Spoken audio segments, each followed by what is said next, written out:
Good evening and welcome to the channel's studios here in London with your international news around the world in 5. Welcome to the statement on Ukraine. I call the Prime Minister. The UK Prime Minister Sir Keir Starmer has told Parliament that Donald Trump's commitment to peace in Ukraine is sincere. It comes after the Prime Minister announced a 4-point plan to work with Ukraine to end the war and defend the country from Russia. Mr. Zelensky says in the past week more than 1,050 attack drones, almost 1,300 bombs and more than 20 missiles have been launched at Ukraine, including in Kharkiv overnight.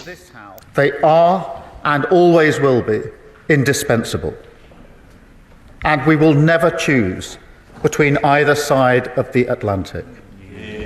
In fact, Mr. Speaker, if anything, the past week has shown that that idea is totally unserious. Because while some people may enjoy the simplicity of taking a side, this week has shown with total clarity that the US is vital in securing the peace we all want to see in Ukraine. Several Arab states and the United Nations have condemned Israel for blocking the entry of all humanitarian aid into the Gaza Strip. Egypt and Qatar said the Israeli move on Sunday violated a ceasefire deal, while UN humanitarian chief Tom Fletcher described it as alarming. Israeli Prime Minister Benjamin Netanyahu said his country acted because Hamas was stealing the supplies and using them to finance its terror machine. He also accused the Palestinian group of rejecting a US proposal to extend the ceasefire in Gaza after it expired on Saturday. Police say one person has been killed and several others injured after a car drove into a crowd in the western German city of Mannheim.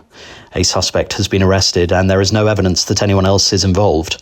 People have been asked to avoid the area as emergency services attended the scene, but there is currently no danger to the public.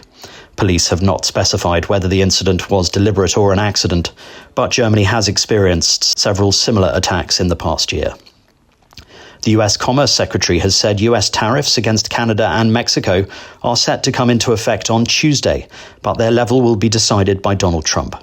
The US president has threatened to impose 25% tariffs, which are tax on imports, on his two neighbours on the 4th of March in response to what he says is an unacceptable flow of illegal drugs and migrants into the US.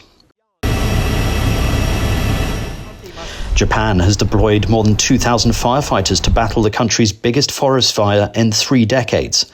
At least one person has died in the blaze, which has torched more than 5,200 acres around the northern Japanese city of Ofinato since Thursday.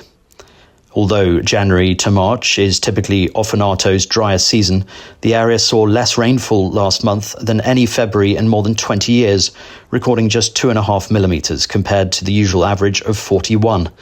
Around 4,600 people remain under government-issued evacuation orders as the fire continues to burn. Some 2,000 people have already left the area to stay with friends or relatives, and more than 1,200 have evacuated to shelters. The former FIFA president Sepp Blatter and the French football legend Michel Platini are back in court in Switzerland to face accusations of fraud. In 2022, the pair were acquitted in a trial over a payment of 2 million Swiss francs made to Platini and authorized by Blatter in 2011.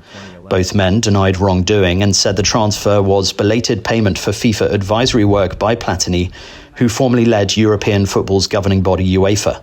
But the Swiss federal prosecutor appealed against the decision. The new trial is expected to last until Thursday, with a verdict due on the 25th of March. An earthquake right now. If you're in Los Angeles, maybe you can feel it. That's what is happening in LA, in Hollywood on Oscar night. And a magnitude 3.9 earthquake hit Hollywood as some of the globe's top stars began celebrating after the Oscars. The earthquake's epicenter was measured in North Hollywood, just miles from where the awards ceremony was hosted, at the Dolby Theatre. There was no immediate reports of damage or injuries.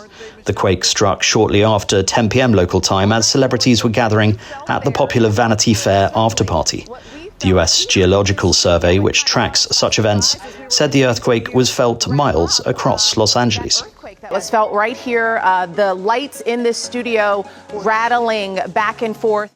And that's your international news around the world in 5. Now back to the channel's studios in Lagos.